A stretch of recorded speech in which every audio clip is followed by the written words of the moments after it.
თქვენ იმყოფებით ციუს სამზარეულოში და დღეს ჩიზკეიკი მოვამზადოთ, რომელსაც გამოცხობა არ სჭირდება.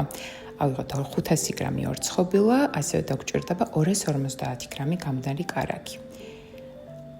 გადავურიოთ ერთმანეთში კარგად და დავიწყოთ უკვე ჟელატინის მომზადება, 15 გრამი ჟელატინი და 100 მილილიტრი წყალი დავაყენოთ, რომ გაფუვდეს. მიღებული მასა ორცხობილის კარგად დავტკეპნოთ. მე ორცხილს ვაკეთებ, იმიტომ რომ ძალიან დიდი ოჯახი მყავს.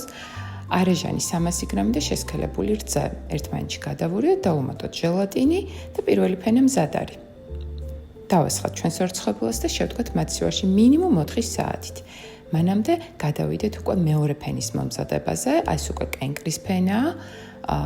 კენკრას მოვაყაროთ 2 სუფრის კოვზი შაქარი და დაგჭირდება კიდე ჟოლოს ჟელატინი, რომელიც უკვე დავდგით 300 მილილიტრ წყალზე, ავადუღეთ და ვაცადეთ, რომ გაგრილებული იყო. ახლა მოვასხავთ და შევდგავთ მათ სიუაში. მინიმუმ 4 საათით ესეც, თუმცა უმჯობესია მთელი ღამით დატოვოთ. უგემრიელესი გამოდის და გემრიელად მიირთვით.